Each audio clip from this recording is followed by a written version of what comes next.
ಕೋಲಾರ ಜಿಲ್ಲೆಯ ಕಾಂಗ್ರೆಸ್ ಸೇವಾದಳದ ಪದಾಧಿಕಾರಿಗಳ ಸಭೆ ಇವತ್ತು ಬಹಳ ಮಹತ್ವವಾದದ್ದು. ತಮ್ಮ ನಾಯಕರಾದ ರಾಹುಲ್ ಗಾಂಧಿಯವರು, ಡಿ ಕೆ ಶಿವಕುಮಾರ್ ಅವರು, ಸಿದ್ದರಾಮಯ್ಯವರು ಮತ್ತು AC ಅಧ್ಯಕ್ಷರ ಸನ್ಮಾನ್ಯ ಖರ್ಗೆಜಿಯವರು ನಮಗೆ ಒಂದು ಆದೇಶವನ್ನು ಕೊಟ್ಟಿದ್ದಾರೆ. ಎಲ್ಲ ಜಿಲ್ಲೆಗಳು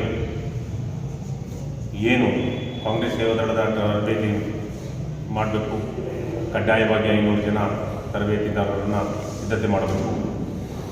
ಇಲ್ಲಿ BJಪಿಯ ಮತ ಕಳ್ಳತನವನ್ನು ತಡಿಬೇಕು ಅನ್ನೋ ಉದ್ದೇಶದಿಂದ ಒಂದು ತರಬೇತಿ ಶಿಬಿರವನ್ನು ಮಾಡೋಕ್ಕೆ ನನ್ನನ್ನು ಇಲ್ಲಿ ಕಳಿಸಿದ್ದಾರೆ.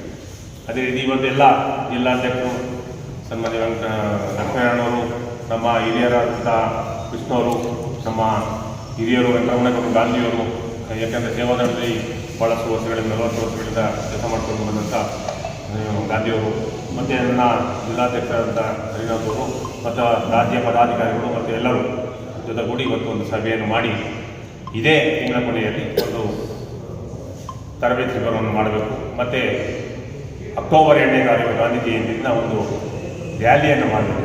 ರ್ಯಾಲಿ ಅಂತ ಅಂದರೆ ಪದಚಲನ, ಏನು ಜೈ ಬಾಪು, ಜೈ ಭೀಮ್, ಜೈ ಸಂವಿಧಾನವಾದ ಭಾರತವನ್ನು ರಕ್ಷಿಸಿ ಸಂವಿಧಾನ ಉಳಿಸಿ ಅಂತ ಹೇಳಿ ಒಂದು ಪದಚಲನ ಮಾಡಬೇಕು ಅಂತೇಳಿ ಒಂದು ತೀರ್ಮಾನವನ್ನು ತಗೊಂಡಿದ್ದೀವಿ. ಚೆನ್ನಾಗಿದೆ. ಕೆಲವು ಮನೆಗಳಲ್ಲಿ ಸ್ವಲ್ಪ ಡಿಫ್ರೆನ್ಸ್ ಇದೆ, ಸೊರೋಗುತ್ತೆ ಅನ್ನೋದು ನನ್ನ ಒಂದು ಅಭಿಪ್ರಾಯ ಇದೆ. ಕೋಲಾರದಲ್ಲಿ ಕಾಂಗ್ರೆಸ್ ಬೆಲ್ಟಿ, ಕಾಂಗ್ರೆಸ್ ಗೆಲ್ಲಕ್ಕೆ ಭಾಳಷ್ಟು ಜೀವಗಳು ತೆತ್ತಿದ್ದಾವೆ. ಇವಾಗಲೂ ಕಾಂಗ್ರೆಸ್ ಗೆಲ್ಲಿಸ್ತಾರೆ ಅನ್ನೋ ಒಂದು ನಂಬಿಕೆ ನಮಗಿದೆ. ನೆಕ್ಸ್ಟು 6 ಗೆಲ್ತೀವಿ ಮತ್ತು ಪಾರ್ಲಿಮೆಂಟ್ ಗೆಲ್ತೀವಿ ಅಂತ ಒಂದು ಆಶಾಭಾವನೆಯಲ್ಲಿ ನಾವು ಇಟ್ಕೊಂಡಿದ್ದೀವಿ. 2ನೇ ಅಕ್ಟೋಬರ್ ರ್ಯಾಲಿ ಎಲ್ಲಿಂದ ಶುರು ಮಾಡ್ತೀರಾ? ಕೋಲಾರ ಜಿಲ್ಲೆ